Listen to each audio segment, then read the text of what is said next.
संतांचा उपकार सांगावया नाही पार, आपणा सारखी करीती याती कुळ नाही चित्ती. दयांतरात वसी तुझे पण तिथे नसी, आपणा सारखी करीती याती कुळ नाही चित्ती. उदारपणे उदार एका जनार्दनी निर्धार, आपणा सारखी करीती याती कुळ नाही चित्ती. विठ्ठला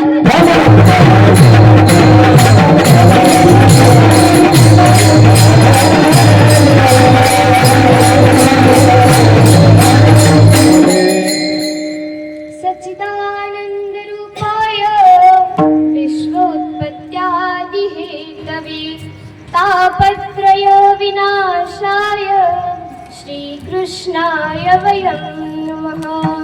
यं प्रवचन्तमनुपेततमुपेतकृत्यं, द्वैपायनो विरहकाताजहाव, पुत्रेति तन्मयतयातरणेयो विदुस् तं सर्वहृदयं मुनिमानतोऽस्मि. नमः पङ्कजनाभाय नमः पङ्कजमालिने, नमः पङ्कजनेत्राय नमस्ते पङ्कजाङ्ग्रये. महायोगपीठे तठिवीमरथ्यं, वरं पुण्डरीकाय दातुं मुनिन्द्रये. समागत्य तिष्ठं तमानन्दकन्दं, परब्रह्मलिङ्गं भजे पाण्डवं.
त्यांच्या कृपादानी कथीचा विस्तार, बाबाजी सद्गुरु दास तुका.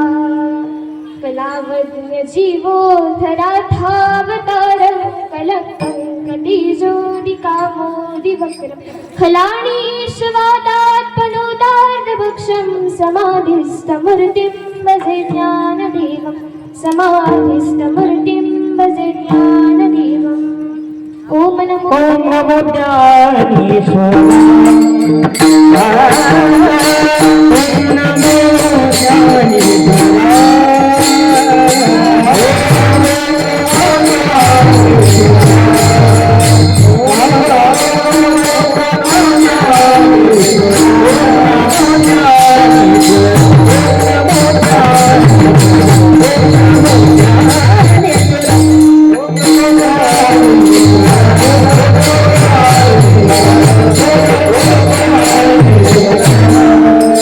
करुणा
पावन झालो चराचरी.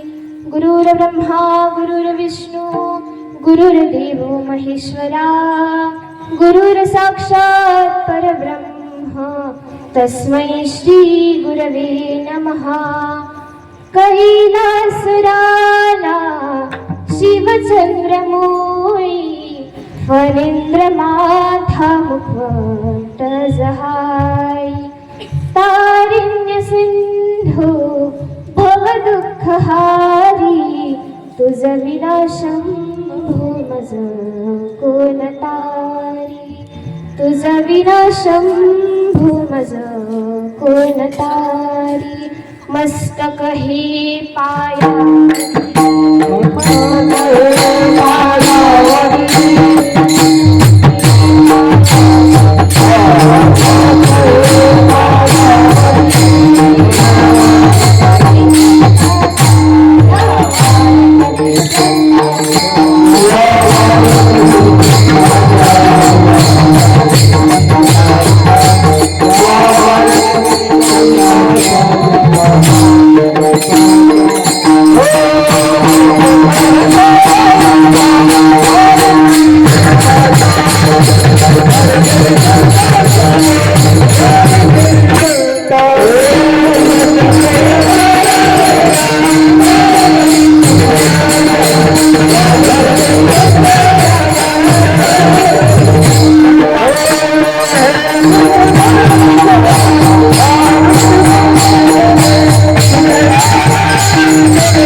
आपण असावे जवई विठ्ठल.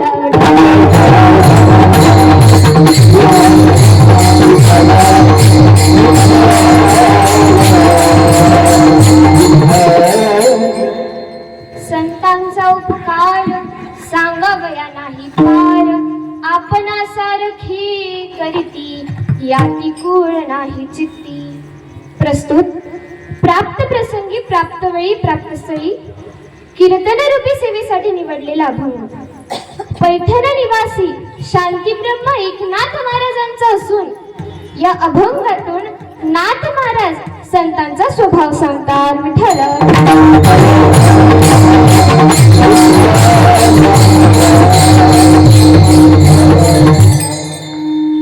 कीर्तनाला सुरुवात करण्यापूर्वी अल्पसा परिहार देणं हे वक्ताचं आद्य कर्तव्य आहे आणि म्हणूनच आपल्या पुण्य पावन नगरामध्ये चालू असलेला हा अखंड हरिनाम सप्ताह आणि त्या सप्ताहामध्ये मला प्राप्त झालेली ही तिसऱ्या दिवसाची कीर्तन रूपी सेवा आमचे लोहारताई असतील व सर्व महिला भजनी मंडळ असतील सर्वांच्या कृपा आशीर्वादाने मला प्राप्त झालेली ही सेवा मी माझं परम भाग्य समजते. त्या भगवंताच्या चरणी नतमस्तक होते. ज्यांनी मला जन्म दिला असे असणारे माझे आई वडील यांच्या चरणी नतमस्तक होते. ज्यांनी मला ज्ञान दिलं असे असणारे माझे गुरुवर्य वैकुंठवासी भागवताचार्य हरिभक्त पारायण उद्धव महाराज कोरडे यांच्या चरणी नतमस्तक होते. हरिभक्त पारायण शीतलताई यांच्या चरणी नतमस्तक होते. त्यानंतर ज्यांनी मला इथे कीर्तन करण्यास संधी दिली असे असणारे आमच्या लोहारताई व सर्व महिला मंडळ यांच्या चरणी नतमस्तक होते. भगवंताच्या चरणी नतमस्तक होते. त्यानंतर आमच्या गुरुस्थानी असणारे आमचे हरिभक्त पारायण माधव बाबा आपल्या चरणी नतमस्तक होते. आज मला सुंदरशी गायनाला साथ करणारे आमचे हरिभक्त पारायण कदम सुदाम महाराज असतील, त्यानंतर वैजनाथ महाराज असतील, महाराज सर्वच महाराज लोक असतील. त्यानंतर इकडच्या साईडला सर्व महिला मंडळ असेल आपल्या चरणी देखील नतमस्तक होते. सुंदर अशी मृदुंगाला आमची साथ करणारे आमचे नंदू महाराज असतील आपल्या चरणी देखील नतमस्तक होते. विना घेऊन उभ्या असणाऱ्या आमच्या आजी त्यांना देखील नतमस्तक होते. व जिने मला ही वारकरी संप्रदायाची वाट दाखवली अशी असणारी माझी आई देखील इथे उपस्थित आहे. तिच्या चरणी देखील नतमस्तक होते. आता मला वाट तर भेटली, परंतु त्यावरती पुढचाल करण्यासाठी मला मार्गदर्शन हवं. म्हणून श्री महारुद्र वारकरी शिक्षण संस्थेची सर्व ज्येष्ठ शिष्टमंडळी असेल त्यांच्या चरणी देखील नतमस्तक होते. त्यानंतर आमचे असणारे पाटील मामा त्यांच्या चरणी देखील नतमस्तक होते. सर्वांच्याच चरणी नतमस्तक होऊन सेवेला सुरुवात करते. विठ्ठला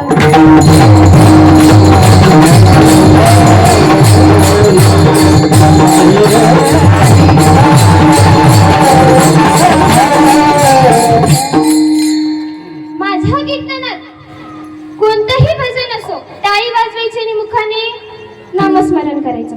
तुम्ही म्हणसाल महाराज फायदा काय? कारण आजकालचं जग काय मागतं? फायदा असेल तर सांगा, नाही तर नका सांगा.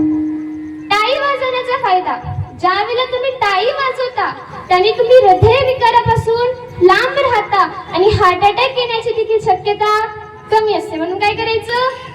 टाळी वाजवायची आणि काय करायचं? भगवंताचं नामस्मरण करायचं. भगवंताने आपल्याला सुंदर हा देह दिलाय ना, कशासाठी दिलाय? देवी दिला देह, देवी दिला देह, जय भगवंता.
भजन करण्यासाठी आपल्याला देवाने काय दिलाय? देह दिलाय. मग आपण काय केलं पाहिजे? भजन केलं पाहिजे. भजन केल्याने काय होईल? काय होईल महाराज? तर माऊली हरिपाठामध्ये सांगतात, हरिमुखे मना, हरिमुखे मना, पुण्याची गणना पुन्हा करी, पुण्याची गणना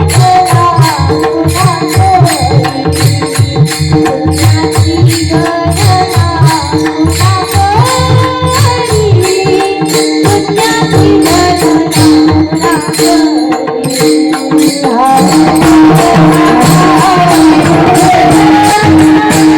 पुण्याची गणना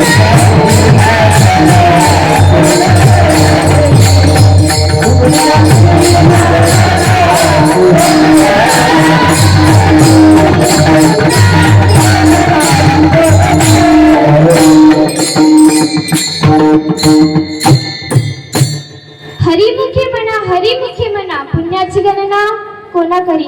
भगवंताचं नामस्मरण केल्याच्या नंतर जे काही तुमचं पुण्य जमा होईल ना, त्याची मोजमाप कोणीच करू शकणार नाही. म्हणून काय करायचं?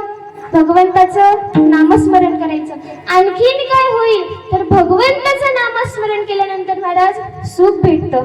राम नाम सुखदाई भजन करो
रामनाम सुखदाई भजन करू भाई हे जीवन दो दिन का. ही आपलं जे आयुष्य आहे ते किती दिवसाचं आहे कोणाला माहितीये का? नाही माहिती. म्हणून ते जितके दिवस आहे तितके दिवस भगवान परमात्माचं नामस्मरण करून घ्या. म्हणून सांगितलं माझ्या कीर्तनात प्रत्येक भजनाला टाळी वाजवायची आणि नामस्मरण करायचं. झोपायचं अजिबात नाही. उठाला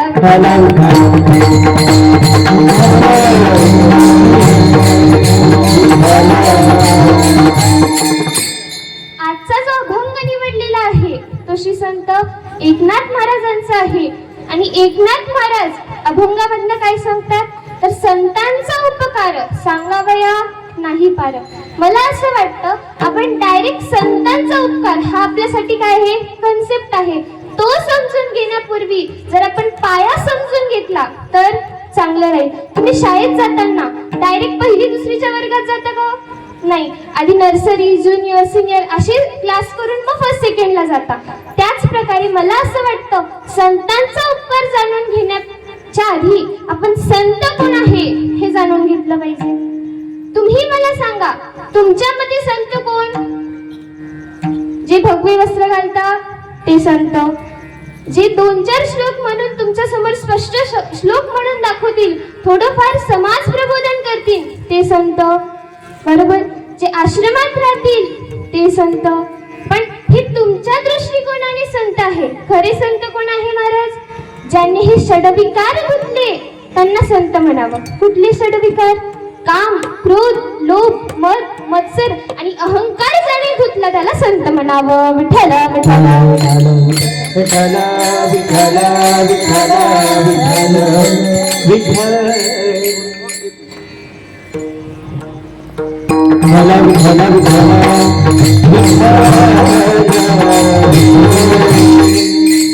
तर मी सांगत होते काय संत कोणाला म्हणावं? ज्यांनी षडविकार धुतले त्याला संत म्हणावं. तुझी संत तुझी संत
केलेलं आहे. ते कोणते संत?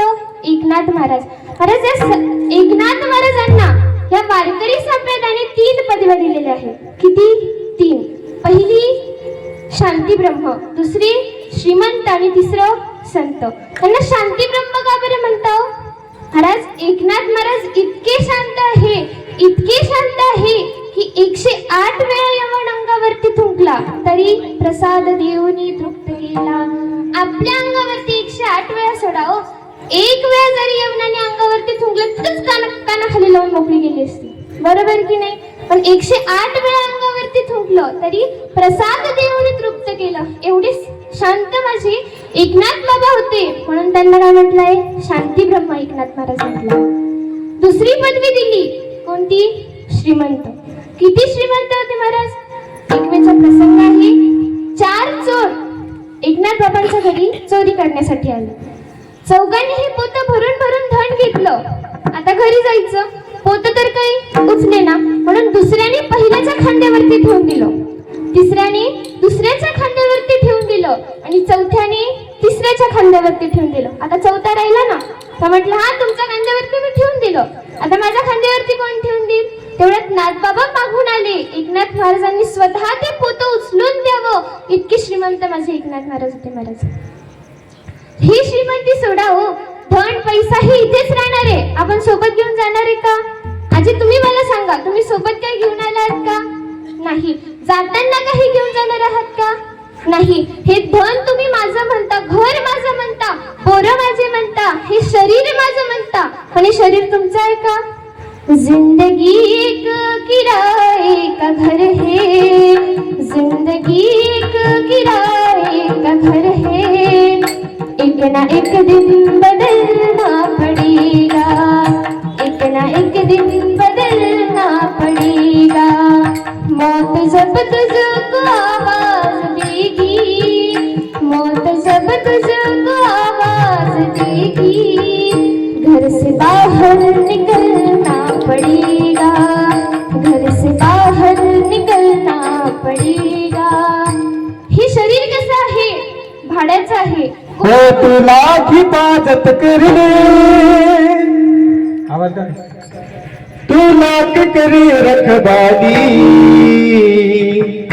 उड़ जाएगा एक दिन बच्चे रहेगा तेरा साथी, उड़ जाएगा एक दिन बच्चे रहेगा तेरा साथी, उड़ जाएगा एक दिन रहेगा तेरा साथी, उड़ जाएगा एक दिन रहेगा तेरा साथी. तेरा साथी, तेरा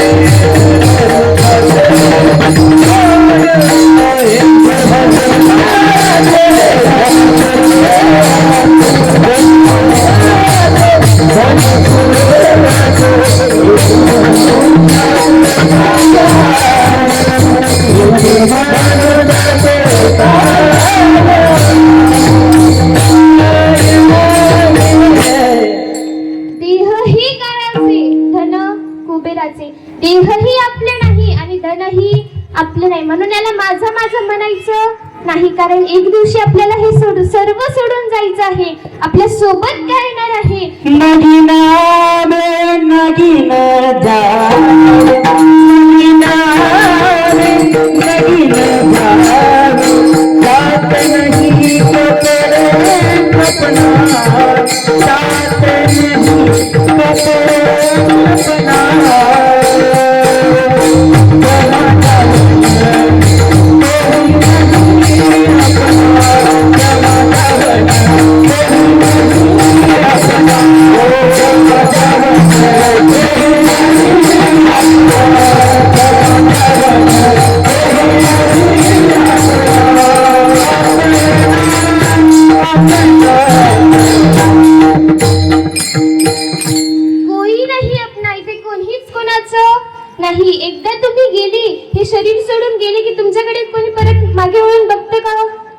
पण कोणालाच हे आपलं आहे, हे मी हा अहंकार सोडून द्या. कारण नामदेव महाराज म्हणतात की मनुष्याच्या ठिकाणी अहंकार नसला पाहिजे, म्हणून त्या भगवंताचं नामस्मरण करा. तुका मन मरके घालया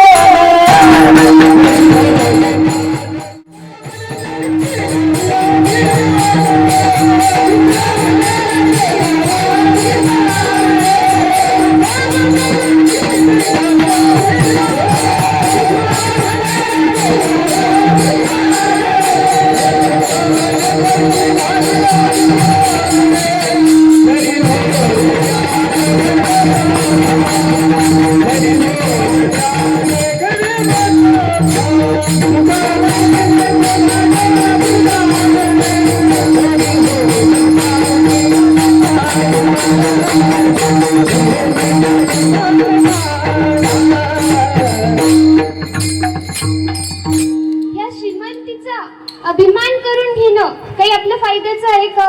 मी असं म्हणत नाही की तुम्ही पैसा कमवू नका, कमवा, पण तो माझा आणि त्याच्यावरती अहंकार येऊ देऊ नका. मी एकनाथ बाबांची श्रीमंती सांगत होते, त्यांच्याकडे ही श्रीमंती होतीच, परंतु अहो स्वतः भगवान परमात्मा ज्यांच्या घरी येऊन काम करतो ते किती श्रीमंत असतील. कागडीने पाणी जागो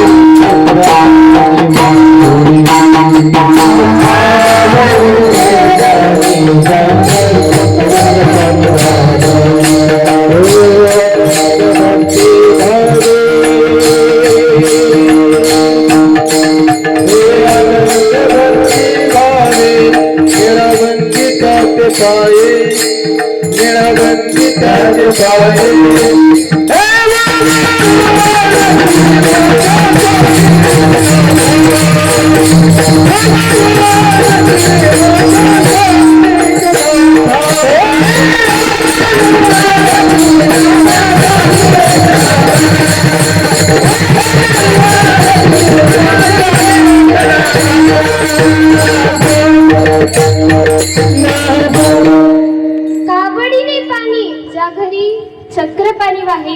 अहो स्वतः भगवान परमात्मा ज्यांच्या घरी येऊन काम करतो ते किती श्रीमंत असतील, म्हणून त्यांना दुसरी पदवी दिली श्रीमंतीची, आणि तिसरी दिली संतांची. विठ्ठला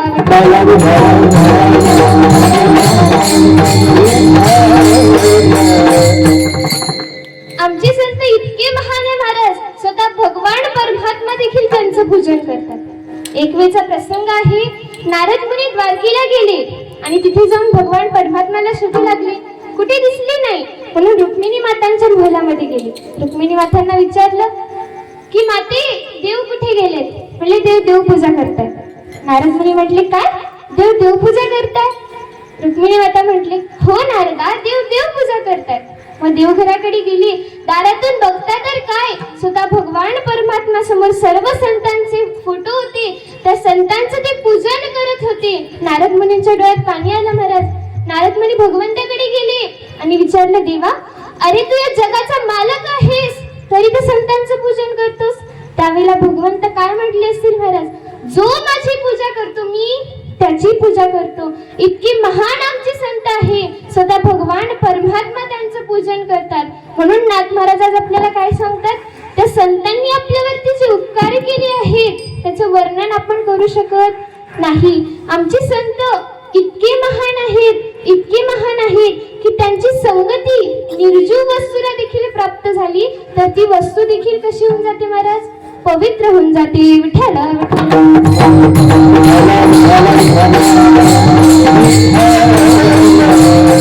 आणखी आमचे संत किती महान आहेत, तर त्यांच्या चरणाची धूळ आपल्या मस्तकी जरी लागली ना तरी आपल्या मनात जी वासना आहे ती मुळापासून नष्ट होऊन जाते.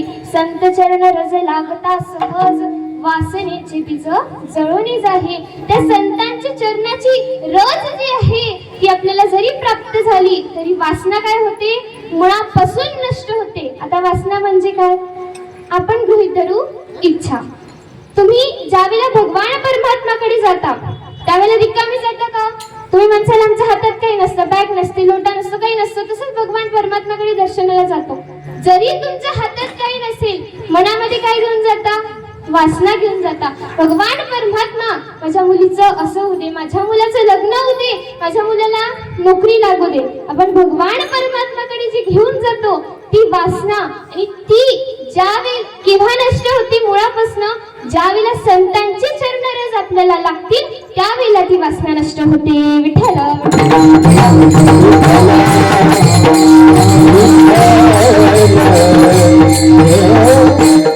महाराज, अशी महान असणारी संत, आता ह्या संतांनी कुठे अवतार घेतला? आपल्या भारत भूमीमध्ये अवतार घेतला. ऑस्ट्रेलियाला का बरं नाही घेतला? अमेरिकेमध्ये का बरं नाही घेतला? आपल्या भारत देशामध्येच का बरं घेतला? कारण आपला भारत देश कसा आहे? जिथी वैष्णवाची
पवित्र ते कुळ, पावन तो देश, जिथे हरीचे दास जन्म घेती.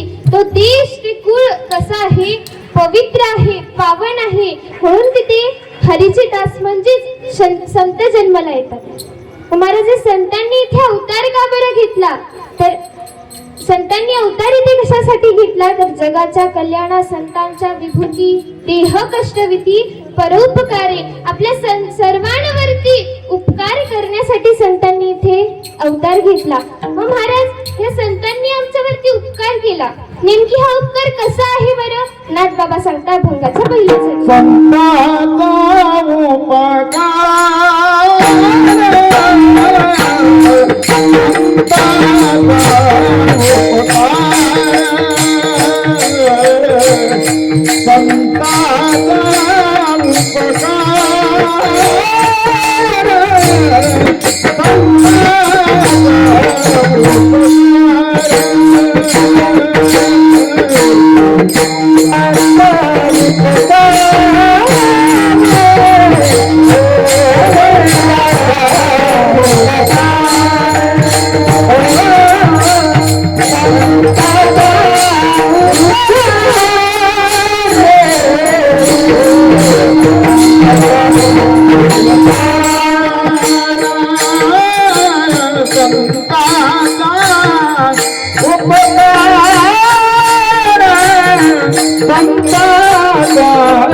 संतांचा उपकार सांगावया नाही पार. संतांनी जो आपल्यावरती उपकार केला आहे तो कसा आहे सांगावया नाही पार. म्हणजे त्याचं शब्दामध्ये वर्णनच करू शकत नाही असा त्यांनी उपकार केला आहे. आता मर्याद आणि अमर्याद. मर्याद म्हणजे काय, जे शब्दामध्ये वर्णन करता येईल, शब्दामध्ये जी गोष्ट स्पष्ट करून सांगता येईल त्याला म्हणावं मर्याद. आणि अमर्याद म्हणजे ज्याला स्पष्टच करू शकत नाही, शब्दामध्ये त्याचं वर्णनच करू शकत नाही, अशी गोष्ट संतांनी आपल्याला उपकार स्वरूप दिलेली आहे. कुठली गोष्ट आहे बरं ती, तर भगवंत आपल्याला संतांनी उपकार स्वरूप दिलेला आहे. भगवंत कसा आहे, अमर्यादित आहे. विठ्ठल जळी स्थळी भरला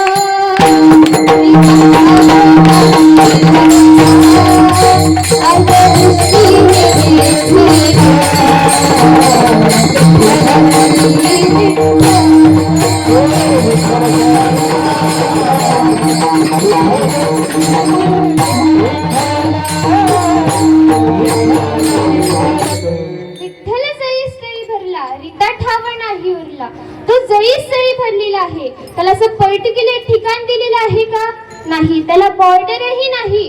तो कसा आहे, अमर्याद आहे. म्हणजे त्याचं शब्दामध्ये आपण वर्णन करू शकत नाही. आता भगवंताच्या ठिकाणी बघायला गेलं तर त्याचं क्लासिफिकेशन करायचं असेल तर 3 प्रकारचे भेद आपल्याला बघायला मिळतात. किती प्रकारचे महाराज, 3 प्रकारचे.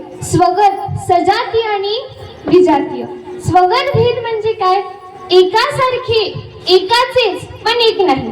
कळलं का काही, नाही कळलं बरं. उदाहरण देऊन सांगते. आपले हात आहे, एकासारखे आहे, एकाचेच आहे पण एक नाही, याला म्हणावं स्वगत भेद. दुसरा सांगितला सजातीय, वृक्षांमध्ये केलेला भेद, याला म्हणावं सजातीय भेद. आणि शेवटचं सांगितलं विजातीय, त्याच्या वाचून काहीच नाही, म्हणजे वन ऑफ द मास्टरपीस, त्याला म्हणावं विजातीय भेद. आता भगवंत कसा आहे, त्रिभेद शून्य आहे. म्हणजे तिन्ही भेद भगवंताच्या ठिकाणी नाही. स्वगत भेद कसा नाही, भगवंत कसा आहे, निर्गुण निराकार आहे. त्याला अव्यय आहे का, नाही. म्हणून तो कसा झाला, स्वगत भेद त्याच्या ठिकाणी. रंग नाही, रूप नाही,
सजातीय म्हणजे 2 सिमिलर गोष्टींमध्ये केलेला भेद. भगवंत सारखा दुसरा कोणी आहे का, नाही, म्हणून सजातीय भेदही लागत नाही आणि शेवटचा राहिला विजातीय तोही लागत नाही, कारण की भगवंत वाचून काहीच नाही. विठ्ठल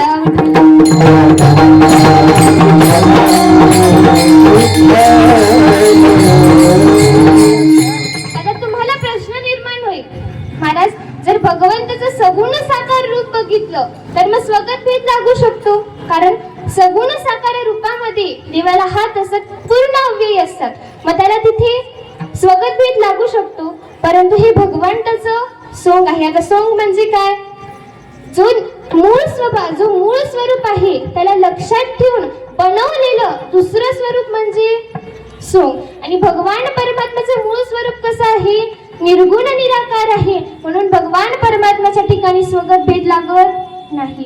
दुसरा सांगितला सजातीय. तुम्ही म्हणसाल महाराज की आता इंद्रादी देव, चंद्र आहे, इंद्रदेव आहेत, विष्णुदेव आहेत, ब्रह्मदेव आहे, हे सर्व देव आहे ना, असं कसं म्हणतात की सजातीय भेद लागत नाही? सजातीय भेद म्हणजे दोन देवांमध्ये केलेला. तुम्ही म्हणसाल बाकी सर्व देव आहेत ते कुठे गेले? ते कुठे गेले नाही, ते इथेच आहे. परंतु इंद्रादी देव आणि बाकी सगळे देव जे आहेत ते देवता आहे आणि भगवान परमात्मा एकच आहे. आता हे जे सर्व आहेत ते जीव आहेत, म्हणजे अधिकारी जीव.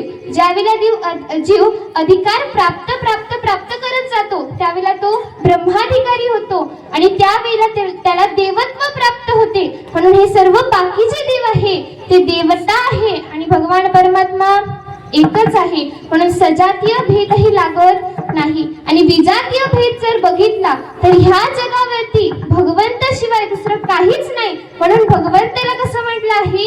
त्रिभेद शून्य म्हटलेलं आहे.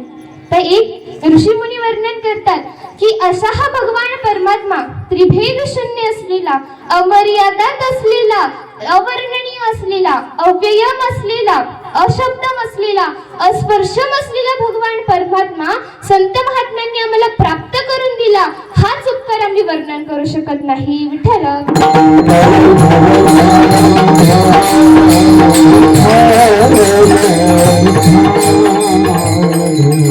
संतांनी आपल्यावरती उपकार केला, मग जर संतांची आपल्याला संगत प्राप्त झाली महाराज तर त्याच्यामध्ये किती सुख आहे. एका अभंगामध्ये नामदेव महाराज वर्णन करतात, संत संगतीचे काय सांगू सुख, आपण पारिखे नाही तिथे. संतांच्या संगतीमध्ये एवढं सुख आहे ते जगाच्या पाठीवरती कुठेच भेटणार नाही. दोन प्रकारच्या संगती असतात. किती प्रकारच्या? दोन प्रकारच्या. एक चांगल्यांची संगत आणि एक वाईटांची संगत. जर आपण श्रीमद भागवत कथा नीट वाचली असेल किंवा ऐकली असेल तर आपल्या लक्षात येईल, ज्यावेळेला गोकर्णाचा प्रसंग येतो त्यावेळेला त्याचा भाऊ धुंदुकारी, दोघं भाऊ होते तरी वेगवेगळ्या मार्गाला गेले. का? कारण गोकर्णाने चांगल्याची संगत स्वीकारली आणि धुंदुकारीने वाईटाची संगत स्वीकारली. महाराज आपण कोणत्या वाटेवरती आहोत ही आपली संगत ठरवते. म्हणजेच आपण कसे आहोत त्यावरनं लोकांना कळतं की हा मुलगा किंवा ही मुलगी कोणत्या संगतीत आहे. तुम्ही हे कीर्तन ऐका, याचा प्रभाव तुमच्यावरती पडेल की नाही त्याची गॅरंटी मी घेत नाही. कुठलं पुस्तक वाचा, त्याचा प्रभाव तुमच्यावरती पडेल की नाही याचीही गॅरंटी घेत नाही. पण कोणत्याही संगतीत जा, त्याचा प्रभाव तुमच्यावरती पडल्याशिवाय राहणार नाही याची 101% गॅरंटी घेते.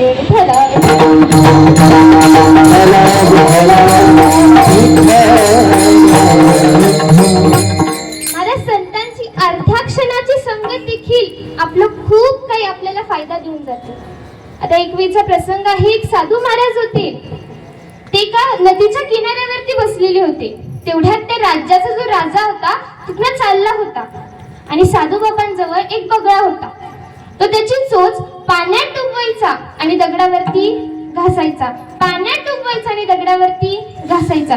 तेवढ्यात ते साधू बाबा बोलले की घीस घीस कर तिखी करे, ऊपर लगाया पाणी, जिसका रंग तुम तिखी करे वो सब हम जाने. आता त्यावेळेला तिथनं तो राजा चालला होता. राजाने ते वाक्य ऐकलं. पण राजाला वाटलं साधू मुनींच्या तोंडातून बाहेर पडलेलं हे वाक्य आहे, याच्या पाठीमागे काही ना काहीतरी तथ्य असणारच. म्हणून त्याने ते जो वाक्य होतं ते पाठच करून घेतलं. घीस घीस कर तिखी करे, ऊपर लगाया पाणी, जिसका रंग तुम तिखी करे वो सब हम जाणे. आता गंमत अशी झाली, त्या राजाची जी राणी होती तिला घ्यायचा होता राजाचा जीव घ्यायचा होता. आता त्या राणीने गावातल्या नाव्याला बोलवलं आणि नाव्याला सांगितलं की तू महलामध्ये यायचं, राजमहलामध्ये यायचं. कशासाठी? महाराजांची दाढी करायची म्हणून यायचं, पण काय करून जायचं? महाराजांना मारून जायचं.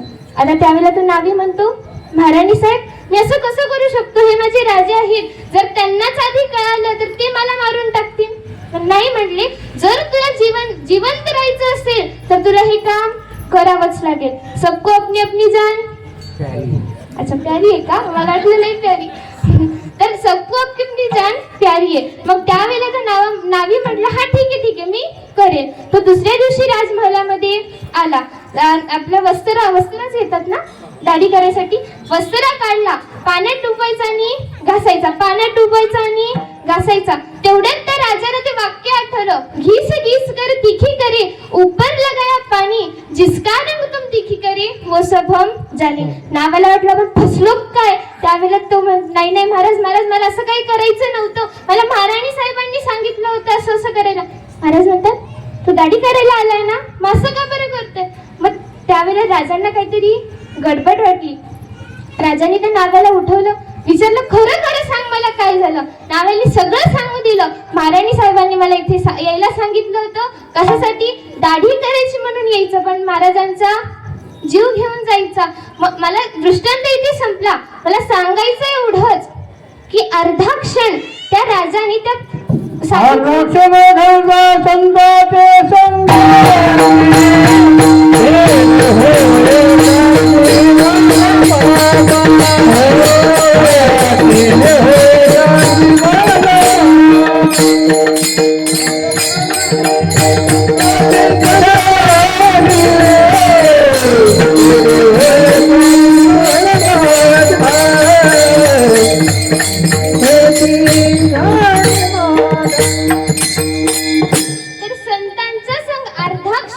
संतांची संगत आपलं खूप काही चांगलं करून जाते. काय सांगू आता संतांचे उपकार, काय सांगू आता संतांचे उपकार, संतांचे उपकार, काय सांगू आता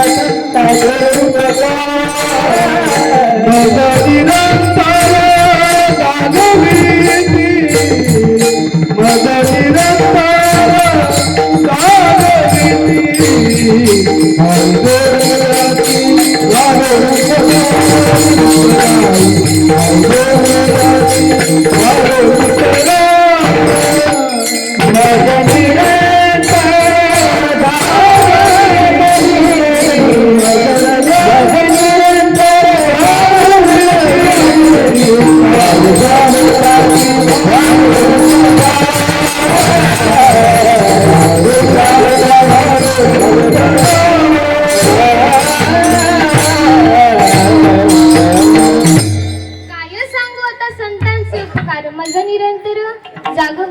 त्या संतांचे उपकार काय सांगू, हे मला नेहमी जागवण्याचा प्रयत्न करतात. आणि हे उपकार केव्हा प्राप्त होता?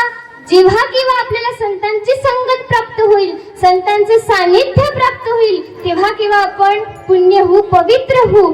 आता त्यांच्या संगतीमध्ये गेल्याच्या नंतर ते ज्यावेळेला आपल्यावरती उपकार करतात, महाराज ते जात बघत नाही, कुळ बघत नाही, धर्म बघत नाही, कारण ते त्यांच्या स्वभावात बसतच नाही. याचा विचार नाथबाबा अभंगाच्या दुसऱ्या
याती कुळ नाही चित्ती. त्यांच्या संगतीमध्ये गेल्याच्या नंतर ते सर्वांना आपलंसं करून घेता.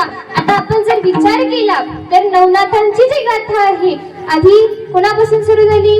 गोरक्षनाथ, गैनीनाथ, निवृत्तीनाथ, नंतर ज्ञानेश्वर महाराज.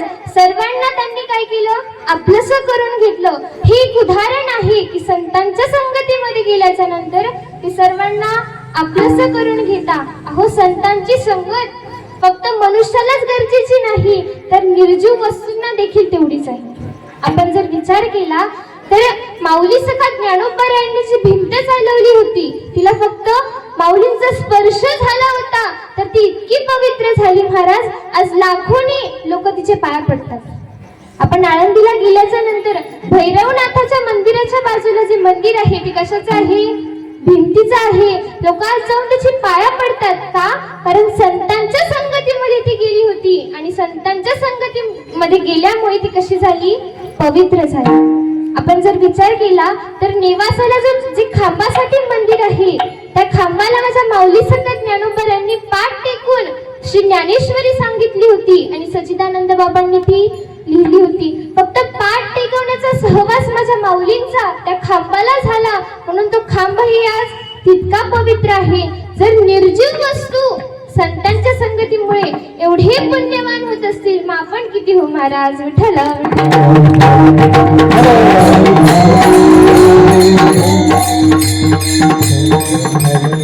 माझे संत कसे आहे? त्यांच्या संगतीमध्ये गेल्याच्या नंतर ते हे बघत नाही हा कुठल्या जातीचा आहे, हा कुठल्या धर्माचा आहे, हा कुठल्या कुळामधून आलेला आहे, हे बघत नाही. त्यांच्या मनामध्ये फक्त काय असतं? दया आणि क्षमा. आता जर तुकाराम महाराजांचं जीवनचरित्र जर आपण बघितलं तर आपल्या लक्षात येईल. तर तुकाराम महाराजांचा नेहमीचा रुटीन होता. सकाळी उठायचं, काकड्याला जायचं, मंदिरामध्ये काकडा करायचं, परत घरी यायचं. एके दिवशी तुकाराम महाराज काकड्याला गेले, विणा घेतला, सुंदर असा काकडा चालू केला आणि काकडा संपल्यावरती त्यांच्या लक्षात आलं की समोरचा जो खांब होता तो थोडासा विस्कटलेला होता. म्हणून ते तिथे गेले आणि त्या खांबाच्या काड्या सर्व अशा गोळा करायला लागले. तो खांब कोणाचा होता? मुंबाजी महाराजांचा होता. तेवढ्यात ते तिकडनं आले. त्यांनी बघितलं, अरे तो तुकाराम माझ्या खांबाला हात लावतोय, तो स्पर्श करतोय. म्हणून त्यांनी त्याच काठीने माझ्या तुकाराम महाराजांना मारलं. महाराज, आपण तिथे असतो तर किती काय बोललो असतं, शिव्या दिल्या असत्या, पण माझ्या तुकाराम महाराजांनी तसं केलं नाही. घरी गेले, आपल्या रोजच्या नियमाप्रमाणे सर्व काम केलं आणि परत संध्याकाळी कीर्तनाला मंदिरामध्ये गेले. विणा घेतला, कीर्तन चालू झालं. सर्व गुणीजन मंडळी येऊन बसलेली होती परंतु तो समोरचा खांब रिकामा होता. विचारलं सर्वांना तो खांब कोणाचा आहे? सर्वांनी सांगितलं मुंबाजी महाराजांचा आहे. म्हणजे ते आले नाही? नाही म्हणजे ते आज येणार नाही. म्हणजे का? जर ते आले नाही तर मी कीर्तनच करणार नाही. तर तुकाराम महाराजांनी असं बोललं. मग सर्व चिंतित झाले, सर्व घरी गेले मुंबाजी महाराजांच्या. म्हटले महाराज चला, तुकाराम महाराज कीर्तन करत नाही. म्हणले मला काय घेणं देणं नाही. तुकाराम महाराज स्वतः त्यांच्या घरी गेले. जाऊन बघता तर काय, ते पलंगावरती शब्दिकाचे काम नाही, काम नाही.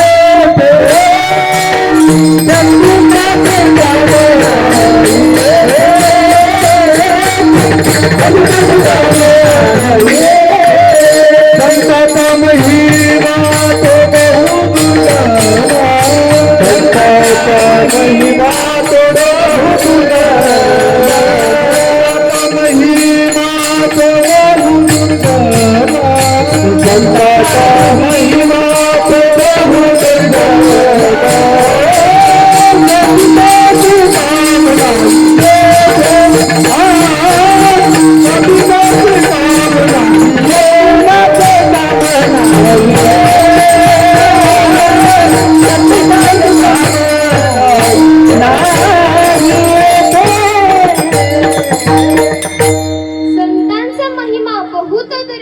शाब्दिकांची काम नाही येते. इतका महाराज आमच्या तुकाराम महाराजांचं जो चरित्र आहे ते इतकं महान आहे. ज्यावेळेला तुकाराम महाराज तिथे गेले ते लोळलेले होते. त्यांना तुकाराम महाराजांना विचारायला, त्यांना आता हे झोपलेले आहे तर उठवायचे नाही. तर त्यांच्या जवळ गेले आणि सकाळी मला मारलं म्हणून, त्या काठीने मारलं म्हणून त्यांचे हात दुखत असतील तर महाराज हातांना तेल लावून देत होते. आपण त्यांच्या ठिकाणी असतो, झोपलेल्यांना याला आता कायमच झोपून टाकतो असं म्हटलं असतं. पण तुकाराम महाराजांनी असं केलं नाही. महाराज हा माझ्या संतांचा महिमा आहे, त्यांच्या स्वभावात दया आहे म्हणून त्या जितके महान आहेत. विठ्ठल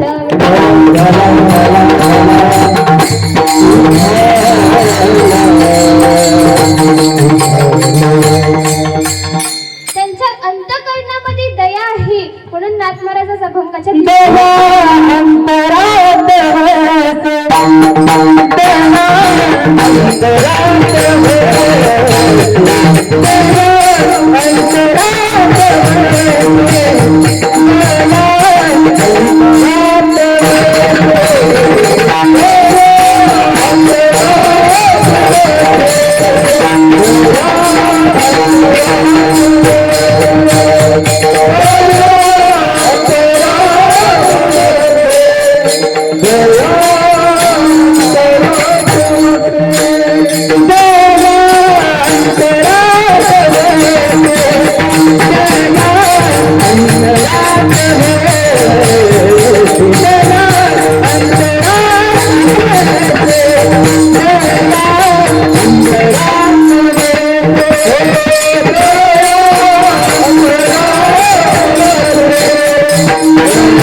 दया अंतरात वसे तुझे पण तेथे नसे.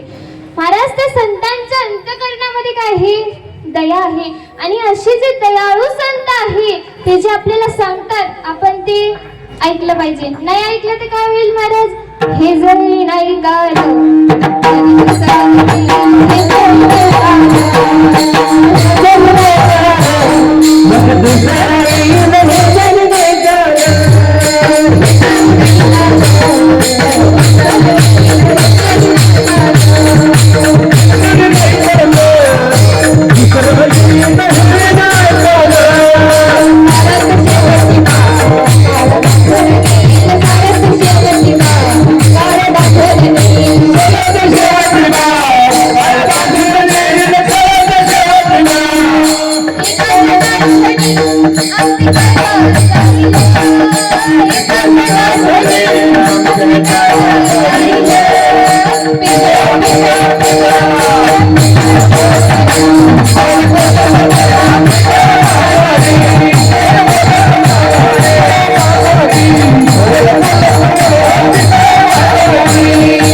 Bye.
चांगलं वाटलं का? मग आता रोज भगवान परमात्म्याचं नामस्मरण, रोज भगवान परमात्म्याचं नामस्मरण करणार. कशासाठी करणार? आनंद भेटतो म्हणून आणि पुण्य वाढेल म्हणून. विठ्ठला मी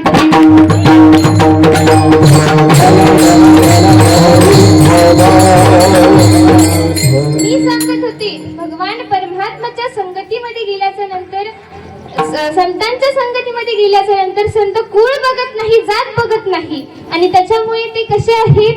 दयाशील आहेत, क्षमाशील आहे. महाराज या समाजाने त्यांना किती त्रास दिला हो. माझ्या ज्ञानेश्वर माऊलींना गावाच्या बाहेर हकलून दिलं, किती त्रास दिला. माझ्या तुकोबऱ्यांचे ग्रंथ पाण्यामध्ये टाकून दिले, किती त्रास दिला. महाराज माझ्या गोरोबांकडून न कळत आपला पुत्र पायाखाली गेला, म्हणून त्यांच्यावरती पुत्र हत्येचं पाप टाकलं. इतका समाजाने त्यांना त्रास दिला तरी ते कसे राहिले? क्षमाशील राहिले, दयाशील राहिले. म्हणून महाराजांनी अभंगाच्या 3ऱ्या चरणामध्ये काय सांगितलं आहे?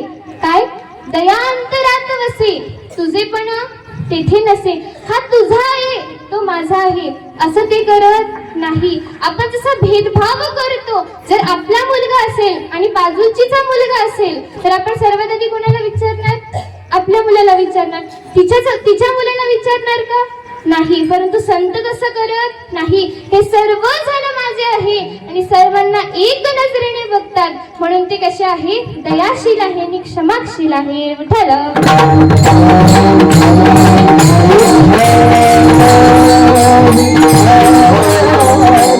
आणखीन माझा संतांचा स्वभाव सांगितला आहे. कसे आहेत ते? शांत आहे. प्रत्येकाचा मूळ स्वभाव असतो की नाही? तो कितीही बदलण्याचा प्रयत्न केला तरी बदलतो का हो? नाही. कोणाचा शांत असतो, कोणाचा बडबडा असतो, कोणाचा रागीट असतो, तर कसा असतो. परंतु जो मूळ स्वभाव असतो तो बदलता येत नाही. एखाद्या दासीला जर तुम्ही महाराणी बनवलं तर ती दासीचा जो मूळ स्वभाव आहे तो सोडेल का? होती दासी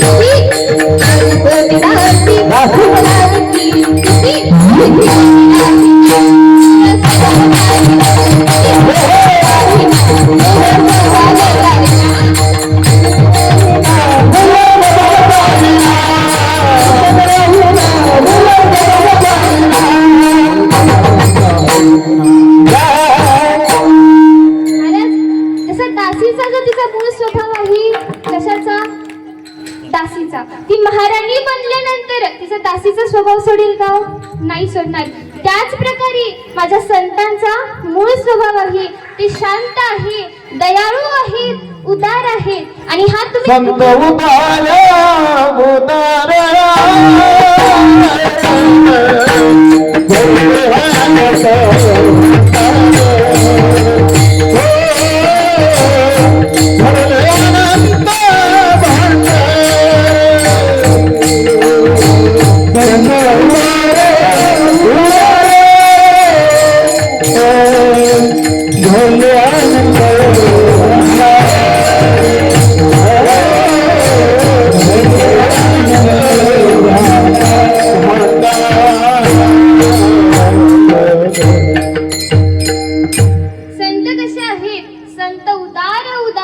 संत उदार मनाचे आहे.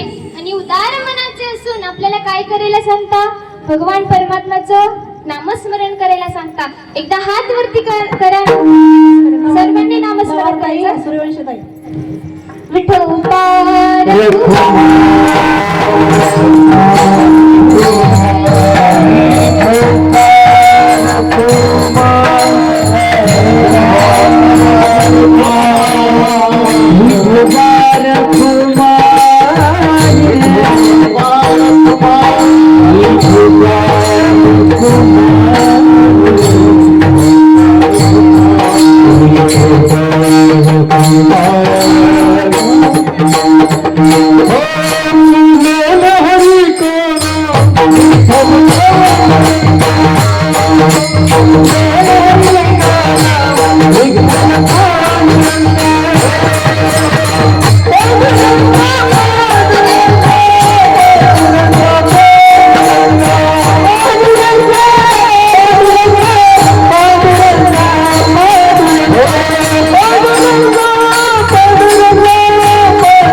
आता आधीच घेतली का? आणि आमच्याकडे आम्ही सांगितल्यावर घेता, तुमच्याकडे आधी घेतो.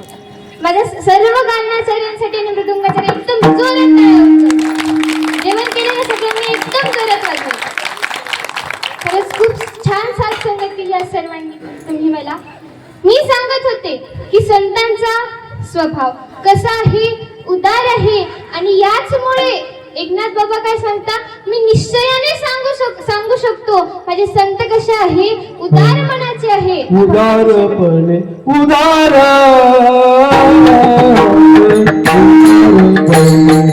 उदार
संतांचा उपकार सांगावया नाही पार, असा हा संतांचा जो उपकार आहे तो सांगावया नाही पार, म्हणजेच वर्णनच करू शकत नाही असा हा संतांचा उपकार आहे. महाराज जाता जाता एक सांगून जाईल, आपण हिंदू धर्मामध्ये राहतो, आपल्या धर्माचं रक्षण करणं ही आपली जबाबदारी आहे. आपल्या मुलांना सांगा की आपण हिंदू धर्मामध्ये राहतो. अहो एक असा धर्म आहे, डिसेंबर मध्ये त्यांचा एक सण येतो बघा.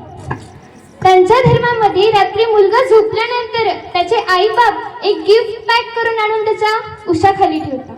सकाळी ज्यावेळेला तो मुलगा उठतो ते गिफ्ट बॉक्स उचलतो आणि विचारतो अख्ख्या घराला, हे मला कोणी दिलं कोणी दिलं. त्यावेळेला सगळे काय सांगतात, आम्ही दिलं नाही. मग त्याला काय विश्वास बसतो की माझ्या देवाने मला आणून दिलं, म्हणून तो त्याच्या देवावरती विश्वास ठेवतो. आपण आपल्या मुलांना असं काही सांगतो का?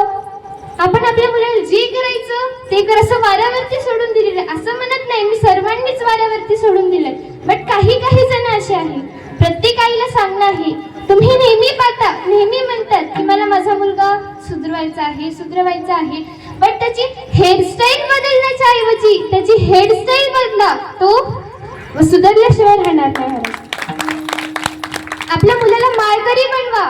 माळ घातल्याच्या नंतर हे बघा, तुमचा मुलगा कितीही शिकवा त्याला, किती मोठ्या पोस्ट वरती जाऊ द्या, तो दिवसातून 2 भाकरी कमवू द्या, त्यातली अर्धी तुम्हाला देईल की नाही याची गॅरंटी मी घेत नाही. पण तोच मुलगा माळकरी असू द्या, दिवसातून 1च भाकरी कमवू द्या, त्यातली अर्धी तुम्हाला दिल्याशिवाय राहणार नाही. वारकरी संप्रदायाची ताकद आहे.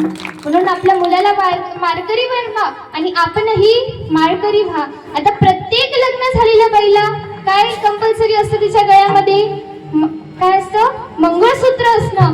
त्याच प्रकारे भगवंताने आपल्याला जन्म दिलेला आहे ना, मग आपल्याला कंपल्सरी आहे काय? माळ घालणं. जाता जाता आणखीन एक सांगून जाईल की झाडे लावा आणि झाडे जगवा. अहो आपल्याला जन्मल्यापासून मरेपर्यंत झाडाने साथ दिली का नाही महाराज? तुम्ही ज्या पलंगावरती जन्माला आला तो पलंग कशाचा होता? लाकडाचा होता. तुम्ही ज्या पाळण्यात रडत रडत झोपले तो पाळणा कशाचा होता? लाकडाचा होता. थोडे मोठे झाले, बाहेर मित्रांसोबत खेळायला गेले, खेळणी कशाची होती?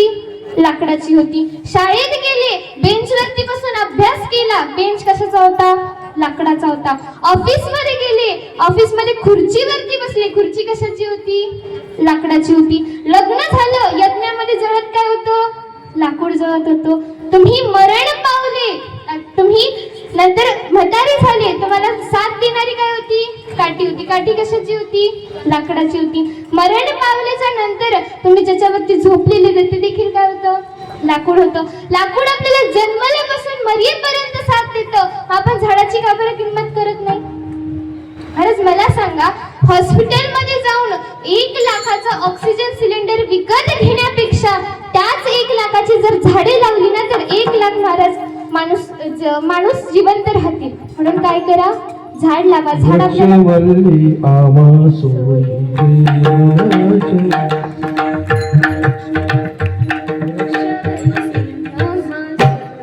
तर आपण काय केलं पाहिजे? झाड लावलं पाहिजे, कारण ते आपल्यासाठी खूप इम्पॉर्टंट आहे. या कीर्तनामधून काही नका घेऊन जाऊ, फक्त 2च गोष्टी घेऊन जा. काय? माळ घालायची आणि झाड लावायचं. अहो प्रत्येक तरुण मंडळीला सांगणं आहे माझं आणि विचारते पण, तुम्ही 19 फेब्रुवारी आली की भगवे कुर्ते घालतात, भगव्यासोबत एक फोटो काढून सोशल मीडियावरती पोस्ट करतात, म्हणजे तुम्ही शिवभक्त झाले का?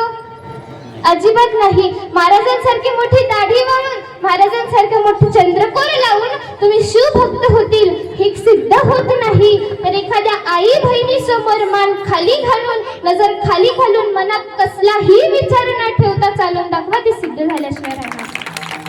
म्हणून महाराज, आई बहिणींची किंमत करा, आपला हिंदू धर्म वाचवा, एवढंच सांगते. आज सुंदर असे माझा आवाज तुमच्यापर्यंत पोहोचला, अशी असणारी माईक सिस्टीम वाले बाबा, त्यांनी देखील सुंदर अशी साथ दिली, त्यांचे देखील खूप खूप धन्यवाद मानते. नंतर आमचे चोपदार बाबा असतील, त्यांचे देखील खूप खूप धन्यवाद. आपण सर्व माझे कीर्तन हुस्तर न जांभळे देता बसले म्हणून तुमचे देखील खूप खूप धन्यवाद मानते. नंतर युट्यूब वरती याच्यानंतरही तुम्ही हे कीर्तन ऐकू शकता. हे युट्यूब वाले दादा असतील, त्यांचे देखील खूप खूप धन्यवाद मानते. सर्व गायनाचार्य मंडळी असतील, आमचे मृदंगावाले दादा असतील, सर्वांचेच धन्यवाद मानते. त्यानंतर माझे गुरु बहिणी आणि गुरुदादा असतील, ते देखील या ठिकाणी उपस्थित आहे टाळ घेऊन, त्यांचे देखील खूप खूप धन्यवाद. विनेकरी आजी असतील, माझी आई असेल, त्यानंतर तिकडे माझे गुरुवरी आत्तारे हरिभक्तवरण संदीप महाराज राखणे, आपले देखील चरणी नतमस्तक होते. सर्वांच्या चरणी नतमस्तक होते. गणपती बाप्पाच्या चरणी नतमस्तक होते आणि सेवेला विराम देते. ज्ञानेश्वर